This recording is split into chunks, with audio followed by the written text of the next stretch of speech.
Boa noite, eu acho que agora vai.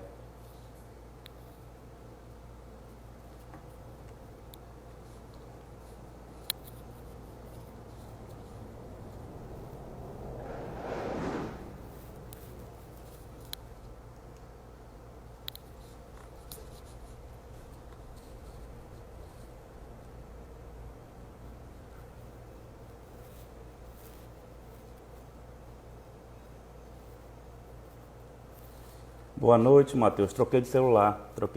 Valeu, valeu. Meu celular está ruim. Vamos aguardar agora Eduardo entrar para, enfim, começarmos, né?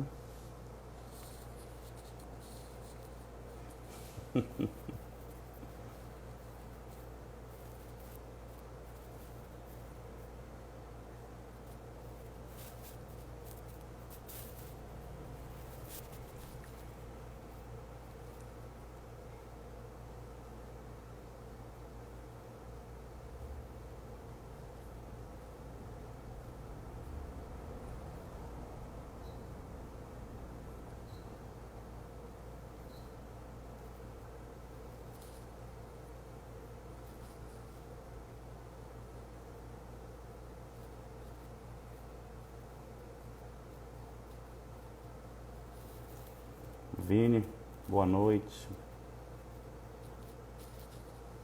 O Eduardo Galhardo entrou. Agora eu vou.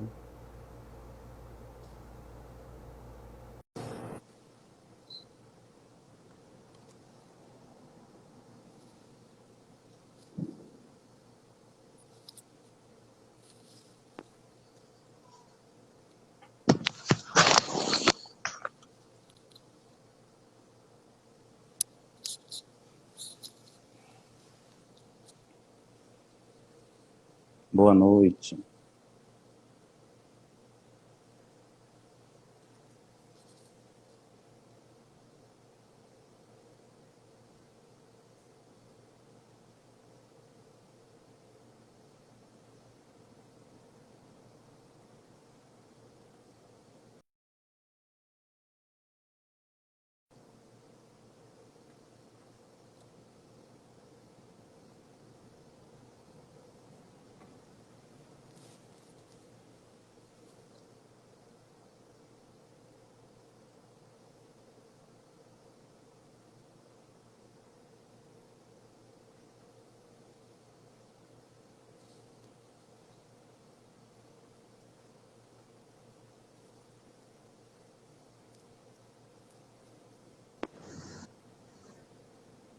Agora sim. Agora, Eduardo. Tá Boa ruim aqui a noite. qualidade. Não sei se o problema é lá ou cá, mas Isso, isso. Eduardo, boa noite. Sempre é um prazer falar com você. Eu imagina. tive a honra de presenciar essas audiências de controle de detenção em Santiago. Em 2017, um grupo muito grande aqui da Bahia frequentou lá o Tribunal de Santiago, né, de Luiz Soral, e também as audiências de controle de detenção. E, em nome do Instituto, agradeço a sua disponibilidade de estar com a gente nessa noite, né? E será muito útil o que você falar para nós aqui, muito por conta de nossas dificuldades de implementação do juiz de garantias aqui no Brasil. Então, você tem a palavra, fique à vontade. Obrigado, a honra é minha, Armando, um prazer te ver novamente. Eu lembro de você em Santiago, né? Vocês Isso, foram para minha vara. isso. E também tive a oportunidade aqui na Bahia também. Você veio aqui na Bahia já uma outra Lembro, vez, eu lembro né? que foi um seminário sobre as audiências de custódia. Isso. Lembro muito Isso bem. mesmo, isso mesmo, isso mesmo. Maravilhosa Bahia. Olha, não, eu queria. Seria jóia um bate-papo, né? Mas, em geral, o que Isso. eu queria dizer, para começar, e para começar a conversar, é que o Juiz das Garantias é um instituto, na minha opinião, revolucionário no processo penal. Ao ponto tal que hoje, praticamente, eu não consigo pensar, sinceramente, num processo penal com respeito ao devido processo sem juiz das garantias. E isso tem a ver basicamente com o seguinte, né? Normalmente a gente, quando pensa no modelo acusatório, corretamente entende que o grande princípio acusatório é a separação entre o órgão acusador e o órgão julgador, a jurisdição, quem decide se o réu é inocente ou culpável, né? Mas, modernamente, a instituição do juiz das garantias compreendeu que isso não basta para garantir o devido processo. De fato, hoje no Brasil, formalmente e normativamente, vocês têm uma separação entre órgão acusador e órgão julgador. O problema é que quem julga também controla a investigação, né? Isso, então ele julga conhecendo os autos, conhecendo toda a informação da fase preliminar. A instituição do juiz das garantias ocupa-se desse fenômeno. Não só a questão de separar órgão acusador e órgão que julga, mas também é fundamental separar o juiz de controle da investigação, o juiz que interfere na etapa preliminar e o juiz que finalmente julga, aquele juiz que vai decidir se o réu é inocente ou culpável.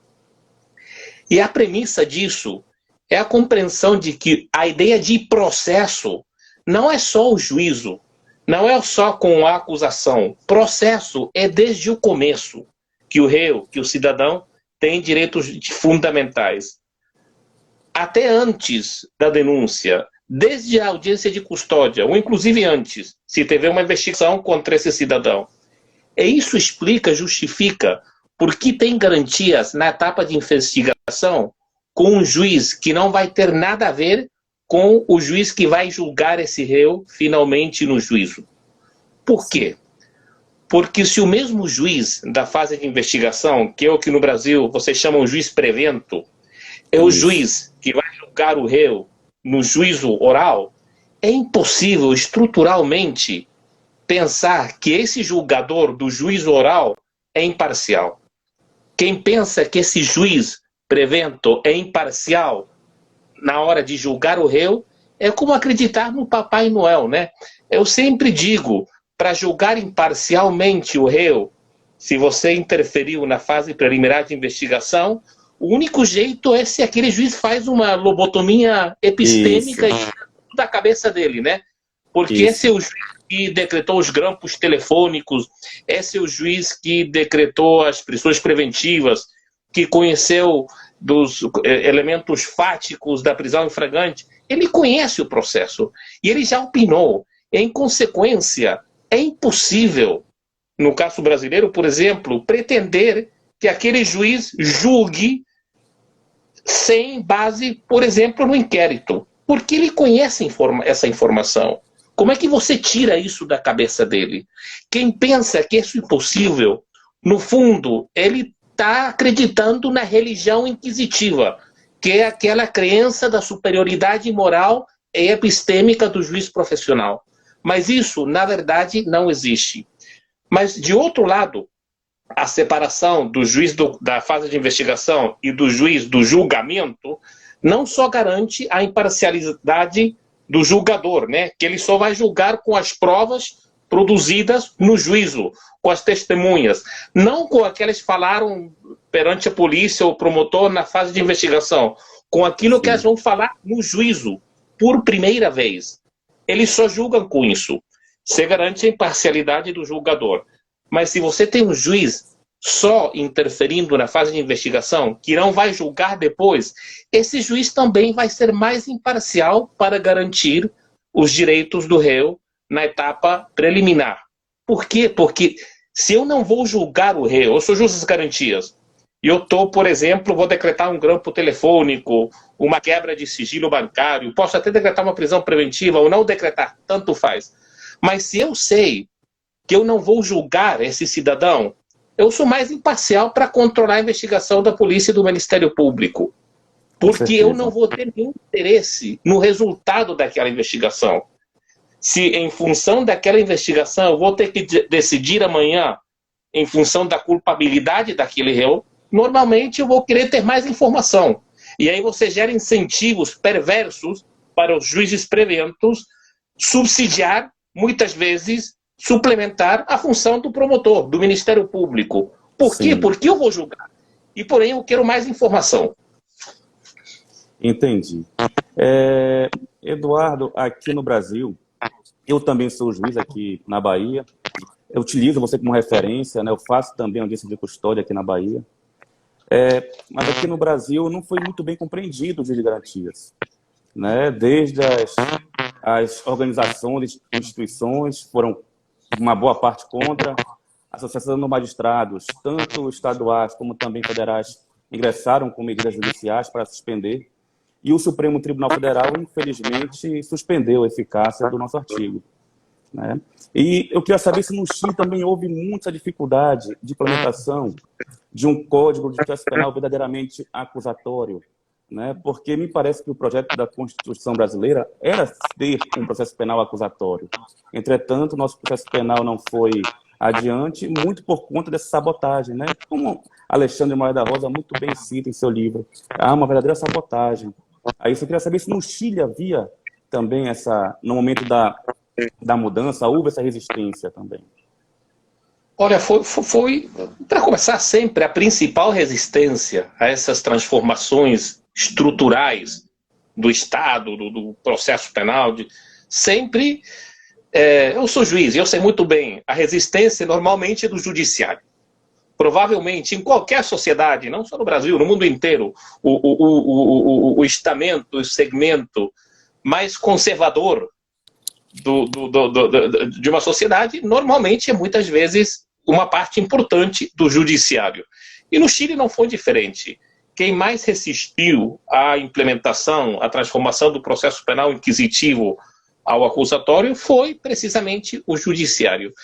Mas eu diria que a diferença com o Brasil foi o fato de que a discussão político-legislativa do processo penal no Chile fez parte, por assim dizer, da justiça transicional. Foi parte da transição da ditadura à democracia.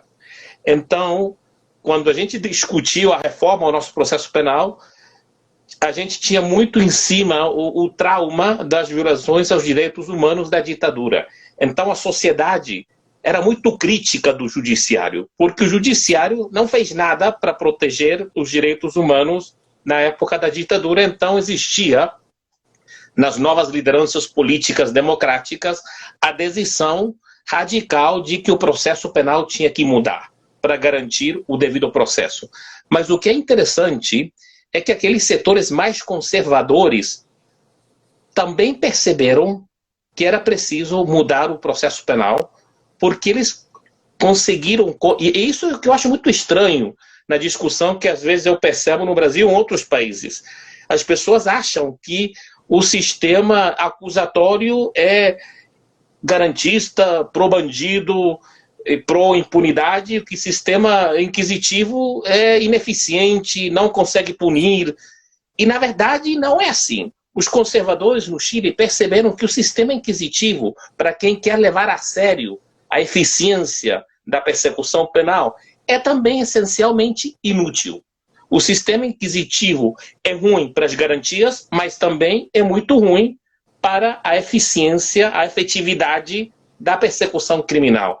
Então, se produz no Chile um consenso transversal de setores liberais, progressistas, preocupados pelos direitos fundamentais, com setores mais conservadores que perceberam que em um processo penal com garantias é mais viável, é mais possível perseguir eficientemente o crime. Porque, afinal, quando você tem devido processo, a reação penal, a punição é mais legítima, social, política e constitucionalmente. Isso.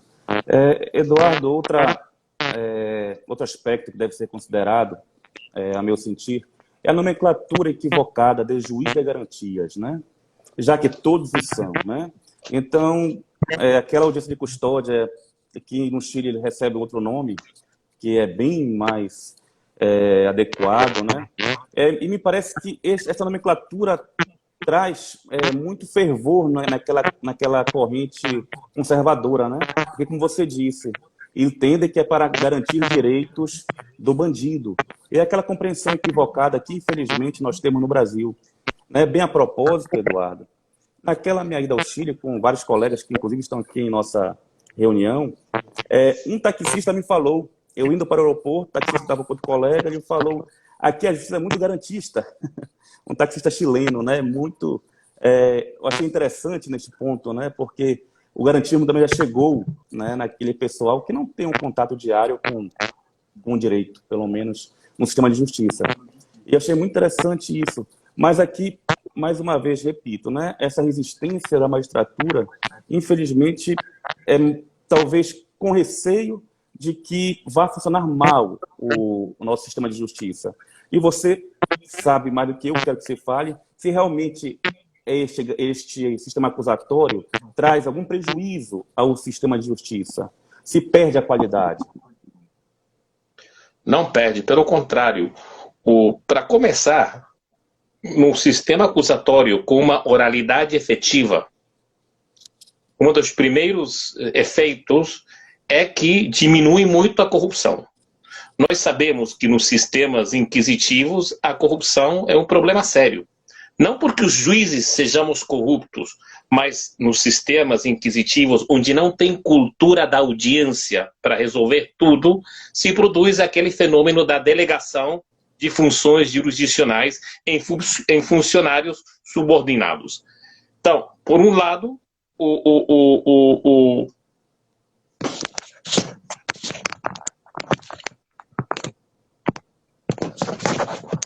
sistema acaba sendo mais legítimo. Porque para ter audiências, você não pode ter audiência sem juiz. E se praticamente tudo tem que...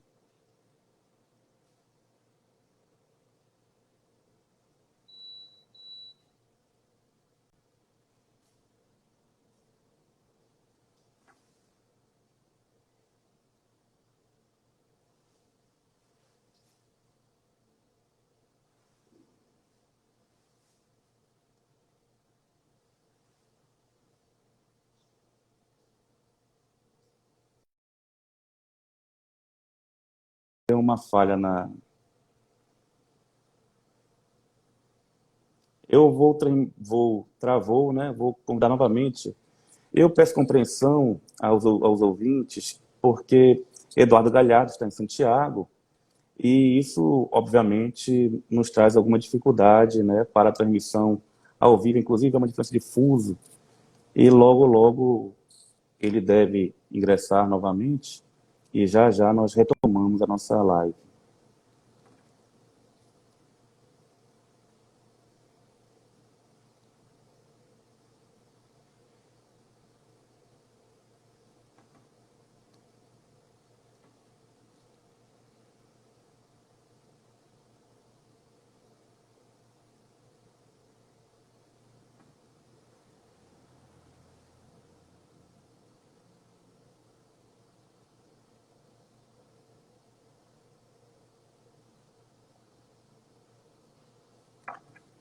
Obrigado, Lore.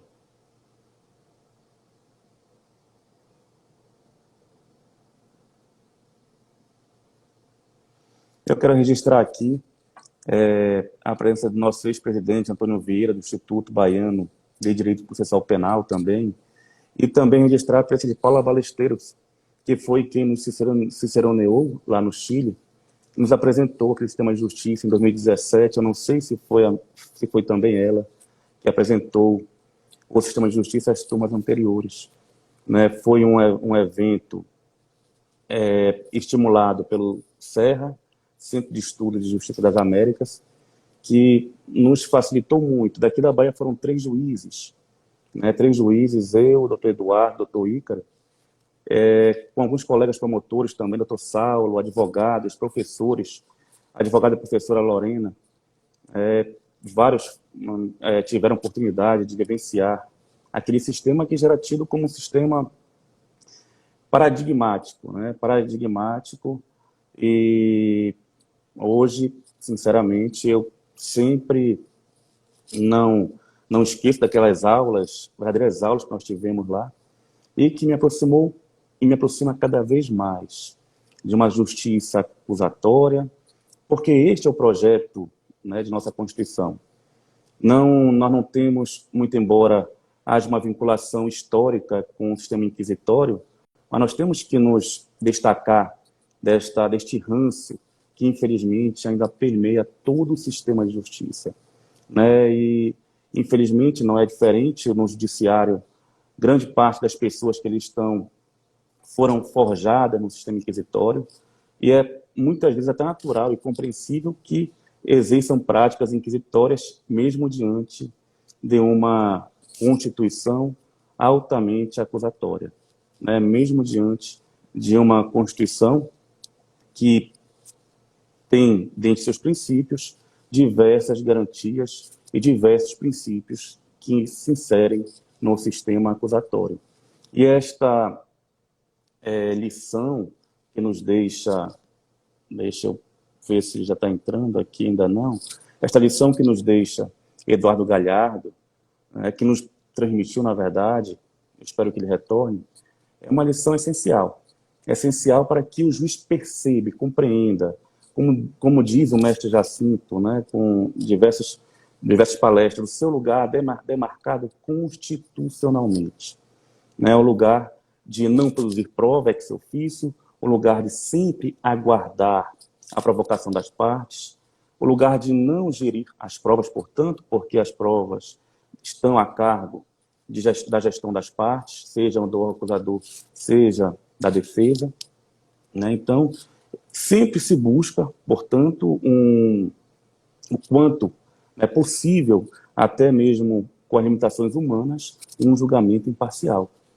E o juiz de garantias, ele entra muito bem nessa perspectiva de manter o juiz que trabalhou na fase preliminar, e como bem dito por Eduardo Galhardo, é uma fase processual, no sentido de também termos as garantias a um sujeito que está sendo investigado, né?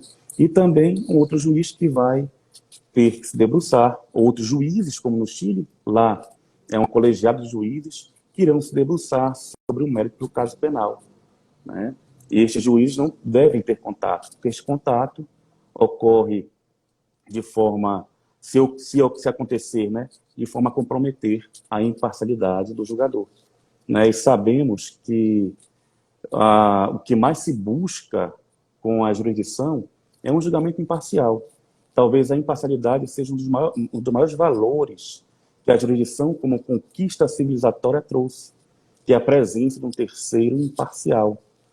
Porque eu, sinceramente, não vejo como jurisdição aquele julgamento, ou como uma expressão da jurisdição, aquele julgamento no qual o terceiro, que deveria ser imparcial, se adere de forma inescondível a alguma tese previamente das partes, né? Então, o juiz de garantias, ele se insere nessa perspectiva de preservar a imparcialidade do julgador, né? Para que aquele julgador que determinou medidas altamente aflitivas, seja o patrimônio do investigado, seja a liberdade do investigado, né, não seja o juiz que irá julgar a causa, porque certamente há aquela, inclusive, é muito bem explicado pela psicologia, aquela contaminação psicológica, né, do julgador com as impressões que ele teve anteriormente. Isso é muito bem explicado pela teoria da dissonância cognitiva. Então, meus amigos e amigas, se faz essencial. Infelizmente, nós tivemos no artigo 3º, no artigo 3º-A, que foi afastado, por enquanto, de nossa realidade, sem qualquer fundamentação. Até porque, a meu ver, quando o Supremo Tribunal Federal, por meio de um ministro, suspende um artigo que apenas ratifica o sistema acusatório, o Supremo Tribunal Federal declarou inconstitucional uma norma de índole constitucional, o que, a meu ver, não é cabível. Lorena, respondendo a você, eu acredito que seja assim, a gente tem encontrado muitos anteparos institucionais, sobretudo, né? E aí basta dizer que o Supremo Tribunal Federal, como órgão de cúpula, suspendeu, né? E Mesmo o ministro Toffoli já havia, para mim, uma suspensão desfundamentada, a meu ver, pelo menos em termos de convencimento, para mim não me convenceu, e depois veio a decisão do ministro Fux, que infelizmente enterrou por um tempo, né, deixou latente a existência do nosso juiz de garantias. Né? Mais uma vez, para mim, se a nomenclatura não é adequada, deveria ser outra nomenclatura, né? Porque para mim todo juiz deve ser juiz de garantias, a partir do momento que ele deve começar a trilhar aquele processo, tanto na fase investigatória como também na fase processual, na fase de julgamento. Com Eduardo está voltando, e eu já vou aceitá-la aqui para nós não perdermos essa oportunidade. Um minutinho. Então, Lorena, é isso. A maior resistência para mim, a maior dificuldade, sem dúvida alguma, é a questão institucional, e não só da magistratura, mas também do Ministério Público. Eduardo, seja bem-vindo novamente. Desculpe, que nada. Aqui, Santiago está com aquele assunto da... Nós estamos em todo Santiago com a quarentena obrigatória. O governo decretou a quarentena, então todo mundo fica em casa. Aqui é mais ou menos por aí também. A demanda da internet é incrível, então tem muito tráfego, né? Então, já sem perder tempo, já passo a palavra para você, tá? E nós estávamos também naquele ponto de que o sistema acusatório e, por conseguinte, o juiz de garantias, na verdade, ele presta ele favorece uma atuação qualitativa do Poder Judiciário. E você estava aí, você tem a palavra novamente. É o que eu estava falando das audiências, mas, além disso, uma coisa importante é que a especialização de um juiz só para controle da investigação, que depois não vai julgar o réu, gera também que o Ministério Público assume sua função com responsabilidade. Um dos grandes problemas nos países sem sistema acusatório e sem julgados de garantias é que muitas vezes se produz e você sabe isso muito bem, né? Você sabe muito bem, uma promiscuidade entre os juízes e os promotores, né? Uma confusão. E isso gera problemas sérios de legitimidade para o processo penal. Até porque a cidadania... Com licença, eu costumo chamar isso de litisconsórcio acusatório, né? Quando tanto o juiz como o promotor estão atuando na mesma frente, né? Exatamente. Então, acaba sendo uma coisa cultural, né? Você imagina, para mim, para mim, ver um juiz com o promotor sentado do lado, interrogando o réu. Eu lembro daquela imagem, não vou lembrar do processo agora, mas eu tenho aquela imagem na minha cabeça de um juiz com os promotores do lado dele, e o ex-presidente sentado aí. Ele parecia com um batalhão de fuzilamento, né? É uma coisa... O devido processo, o processo acusatório não é só uma questão de regras, é uma questão cultural, é uma questão de compromisso ideológico dos atores. E também, eu estava dando aquele exemplo, é uma questão de estética também, né? Tem um cenário republicano. Então, basicamente, tem a ver com isso. E, finalmente, para quem está preocupado da persecução criminal, que é uma preocupação legítima, uma sociedade democrática não só se construi, o processo penal democrático não é só garantias. O processo penal existe porque regramenta também a afetação das garantias. Mas, para isso, a gente precisa de promotores que façam sua função sem a interferência dos juízes. O juiz não pode interferir, nem ajudar, nem... A função do juiz é controlar o promotor e controlar a polícia.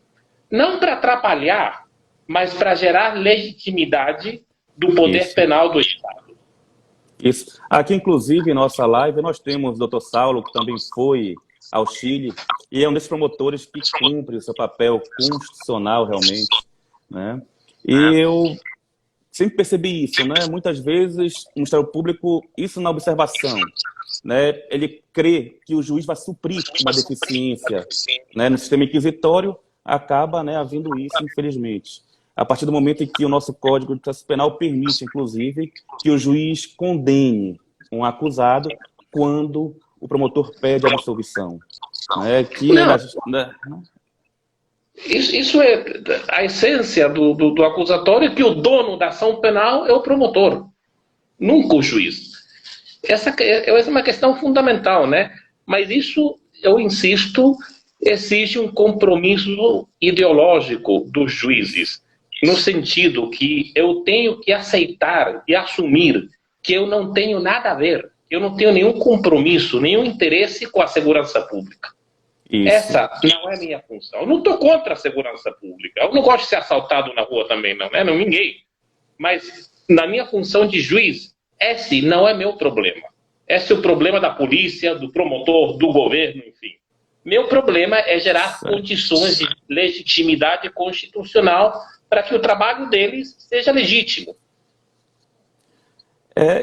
Já há um tempo eu tenho lido muito sobre a questão do papel do juiz, e Rubens Casara, salvo engano, eu acho que você deve conhecer, um juiz aqui do Brasil, né, do Rio de Janeiro, o estado que você tanto gosta, né? Ele já dizia, né, que o juiz não é um agente de segurança pública, não deve se portar como tal, né? Mas, infelizmente, a mentalidade inquisitória ainda vem prevalecendo e o juiz acaba, né, tendo essas posturas que violentam a Constituição que se pretende acusatória. Nesse sentido, Galhardo, eu tenho uma pergunta a fazer para você, um questionamento, obviamente. Em um país como o Brasil, onde os juízes estão imersos em uma mentalidade inquisitória, será que criar dois juízes, né, um para a fase preliminar, outro para a fase judicial, não será duplicar o inquisitório? Eu acredito que não, porque quando você faz essa separação, você, em algum sentido, na minha opinião, você tira os incentivos para não se comportar como juiz. O sistema, o modelo de juiz prevento, que no fundo é a essência em muitos aspectos do sistema inquisitivo, gera incentivos para um envolvimento judicial na investigação do Ministério Público. Por quê? Porque essa investigação é a base, é o sustento da decisão que eu vou ter que adotar amanhã, quando eu julgue o réu. Viu? Então, isso gera incentivos perversos. Se o juiz da etapa de investigação só se ocupa do controle das garantias da investigação e da legalidade das provas, e ele não tem nada a ver com o julgamento do réu, naturalmente, os incentivos para se envolver na geração de informação, para ajudar o Ministério Público, enfim, normalmente eles acabam sumindo, né? E aí é uma questão vocacional, né? Porque apesar disso, eu gosto da persecução criminal, bom, então tenho que largar a magistratura e ser promotor, tudo bem, é legítimo, né? Mas eu acho que é pelo contrário, não se duplica o problema. Eu acho que afinal você consegue resolver. E por outra razão, quando vocês têm juízes julgando que não atuaram na fase prévia, esses juízes, isso é muito importante, no momento de julgar, são juízes ignorantes. Sim. Que é o juiz que eu quero numa democracia, um juiz ignorante, que ele não sabe nada dos fatos do juízo. Então, naturalmente, esse juiz também não vai ter um preconceito do processo que ele vai acabar julgando. Então, a separação inevitavelmente gera, e além disso, acaba sendo até mais relaxado, desde o ponto de vista do trabalho do juiz. Porque o juiz acaba percebendo, olha, a segurança pública, a persecução criminal, esse não é o meu problema. Esse é o problema do promotor. Meu problema é julgar. Então, é até mais apaixonante, né? Porque a gente só se ocupa de questões jurisdicionais. Com certeza, com certeza. Inclusive, nesse particular, outro detalhe que os colegas do Brasil devem ficar sabendo, que lá no Chile, o juiz não tem função administrativa. Né? Eu me lembro que você nos apresentou uma secretária de audiências, que fazia sua pauta, eu acho que ela que controlava a sua pauta, inclusive. Isso é interessantíssimo. Isso. É interessantíssimo, né? Porque deixa o juiz realmente para aquilo que ele foi concebido, que é julgar o caso penal. Né? O Binder sempre fala, a resistência do judiciário na América Latina às reformas processuais tem a ver, eu acho que é subconscientemente, com uma questão de medo de perda de poder. Concordo. Mas o que a gente às vezes não percebe é que o poder do juiz no sistema inquisitivo não é um poder jurisdicional, não é o poder de julgar na visão de Montesquieu, é um poder burocrático, Concordo. é um poder administrativo, é um poder sobre os outros, sobre os funcionários, enfim. Se você afasta todos esses pseudo-poderes que não tem nada a ver com a função de julgamento numa democracia do juiz, você acaba tendo um juiz que vai exercer o único poder legítimo e aceitável que um juiz deve ter numa democracia, que é o poder judicial, que é o poder jurisdicional. Sim, sim. Eduardo, eu vou fazer 2 perguntas que os ouvintes aqui estão formulando. Uma é o Dr. Cola Volpe, colega também do IBADPP, que perguntou o seguinte: na opinião de você, Eduardo, a implementação das audiências de custódia tratou de uma importação incompleta de um instituto, de outro sistema? Ele está perguntando isso, se a audiência de custódia foi uma importação incompleta de um sistema para cá. Do sistema anglo-saxão, né? Eu acho que no contexto institucional, normativo atual do Brasil, é melhor ter que não ter audiência de custódia, evidentemente, né? Sempre melhor um pouco que nada, né? Mas dito isso, sem a menor dúvida, a instituição da audiência de custódia como uma audiência preliminar, estratégica, na ideia de processo penal, da qual a audiência faz parte, naturalmente se leva muito melhor com o processo penal acusatório. Porque no processo penal acusatório, a audiência de custódia tem uma dimensão estratégica fundamental que condiciona prospectivamente o processo. Eu, na audiência de custódia, eu posso excluir evidências, eu decreto legalidades e a evidência do promotor vai ser suprimida, ele não vai poder usar depois aquela evidência. Então, tem uma série de dimensões que não é só uma questão formal, burocrática. Você viu também na audiência de custódia, pode até sentença, né? Pode até plea bargain, pode ter discussão de cautelares, prazo de investigação.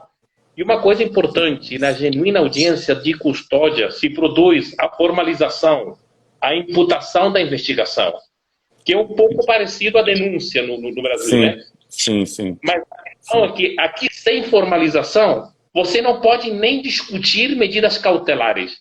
Nenhuma. Então, a audiência de custódia não é só controlar formalmente a questão da detenção, da apreensão.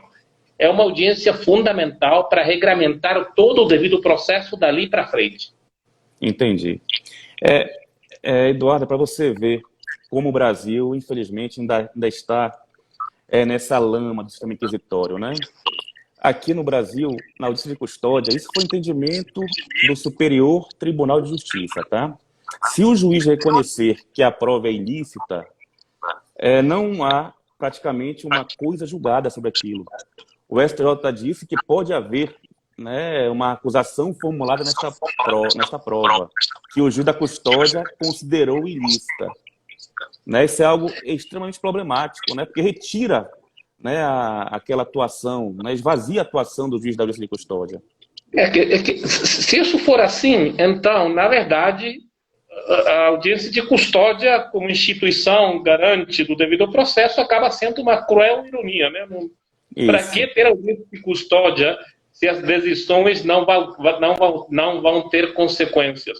Você acaba até assassinando debates mais sofisticados. Por exemplo, na audiência de custódia, eu posso decretar a ilegalidade da prisão em flagrante e não decretar a prisão preventiva porque a evidência do Ministério Público foi recolhida ilegalmente, com violação de direitos fundamentais. Mas isso pode ser novamente discutido ou debatido pelo promotor na audiência de preparação de juízo oral. E eu posso até mudar sim, de opinião. E o promotor pode dizer, olha, os elementos que o senhor teve naquela audiência 6 meses atrás, na verdade, eram errados porque o fato era outro. E aquela prova sim, foi recolhida. Então, o processo penal é um debate permanente, não tem preclusão em termos de garantias. entendi. Mas ter uma audiência de custódia sem consequências para as medidas cautelares e para a acusação, então a pergunta é para que audiência de custódia, né? Isso. Estão fazendo aqui uma pergunta interessante. No Chile, existe juiz de garantias em segundo grau? Lá eu já sei que a prerrogativa de foro, aquele foro privilegiado, é mínimo no Chile, né? É mínimo. Poucas ações começam na segunda instância. E nessas ações que iniciam na segunda instância, há juiz de garantias? Não, o juiz de garantias é só na primeira instância, mas todos os processos penais no Chile, desde o presidente da República até o cidadão mais modesto, são substanciados perante o juiz das garantias da primeira instância. O que acontece é que algumas autoridades relevantes da República, para ser julgados, têm que cumprir alguns requisitos, né? Algumas exigências perante... Mas uma vez que aquelas exigências são cumpridas, ele fica sendo julgado como qualquer cidadão, né? Por exemplo, se o promotor quer o grampo do telefone do presidente da República, ele tem que falar comigo, né? E se o presidente da República fazer um plea bargain, vai ser perante o juiz das garantias, não um juiz de segunda instância, enfim. Entendi. Eduardo, hoje é inevitável, né?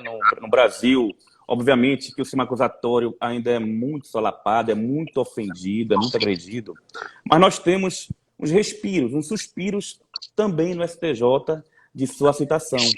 Recentemente, um ministro do Superior Tribunal de Justiça afirmou enfaticamente que o juiz não enfrenta crimes, juiz não é agente de segurança pública, não é controlador da moralidade social ou dos destinos políticos da nação. E foi, assim, para mim, me confortou assim, fortemente saber que o ministro pensa desta forma. Mas isso causa uma perplexidade tão grande nas pessoas, né? Que falar o óbvio, né, causa um conforto. É difícil isso no Brasil ainda, né? É muito difícil. Aliás, é uma obviedade, né? É óbvio, né? É óbvio. Aquele ministro falou uma obviedade, que nem pra, normalmente a gente nem deveria ficar impressionado com isso, né? Isso não deveria nem fazer parte de uma decisão, de um acordão. É uma coisa... para começar a conversa, né? Isso. Outra situação também que aí me deixou preocupado, né? Como observador também, como um curioso do processo penal. A decisão do Supremo Tribunal Federal, na liminar inicial, suspendia a aplicação do juiz de garantias nos casos de violência doméstica, nos casos também do tribunal do júri. Aí eu fiquei sem entender. Aí no Chile, todos os crimes têm a incidência do juiz de garantias? Todos. Não tem nenhum processo penal, independente do crime, o processo é igual para todos os crimes. Tem algumas regras especiais. Por exemplo, em violência de gênero. Se diz violência de gênero no Brasil? Violência contra a mulher? Isso, feminicídio. Por exemplo, na nossa lei de violência contra a mulher, eu posso decretar telefonicamente algumas medidas cautelares às 3 da madrugada, se for urgente. Por exemplo, o abandono do réu da residência que ele está compartilhando com a vítima. É uma regra especial. Entendi. Eu não posso fazer isso nem homicídio, nem tráfico de drogas, nenhum crime. Qualquer crime tem que ser numa audiência pública, com defensor, enfim. É uma exceção. Mas sempre o processo, embora tenha regras especiais em algumas matérias, é perante o juiz das garantias, e as regras gerais de controle da investigação são as mesmas. Eduardo, infelizmente já estamos partindo para o fim aqui, infelizmente. Mas eu queria... Eu demorei muito para entrar, né, mano? Não, aí é normal. Eu queria que você deixasse aqui o seu recado final, enfatizando sempre que o IBADPP sempre estará à sua disposição, tá? Que nos configuramos como uma resistência no processo penal, em busca de um sistema acusatório, obviamente adequado, né, à região sul, né, do planeta. E eu queria que você deixasse o seu recado final e, mais uma vez, muito obrigado e parabéns, tá? Não, obrigado para você, Por ser, Armando, um inclusive, prazer. um paradigma para mim. Não, imagina, que honra. Não, eu acho que o importante é que nós já temos 20 anos de processo penal acusatório e a grande lição é que você nunca vai conseguir derrotar e acabar com a mentalidade inquisitiva. A mentalidade inquisitiva faz parte do DNA do ser humano, particularmente na América Latina. Então, a luta pelo sistema acusatório é uma luta cotidiana, de todos os dias. Sempre vai ter retrocessos, sempre vai ter avanços. Não é como que você vai subindo um morro, chega na cima e acabou e é a bela democracia. Não. É uma luta diária e cotidiana, porque o espírito, a mentalidade latino-americana, infelizmente, é uma mentalidade inquisitiva. Então, uma luta permanente. Muito obrigado, Eduardo. Muito obrigado mesmo. Né? Obrigado a você. Mais uma vez, vamos ter outras oportunidades, né, para nos reencontrarmos, até mesmo pessoalmente. E parabéns pelo seu trabalho, viu? Parabéns mesmo. Parabéns a você, obrigado. E se Deus quiser, nosso próximo encontro vai ser comendo uma moqueca em Salvador, hein? Ótimo, ótimo. Com certeza, com certeza.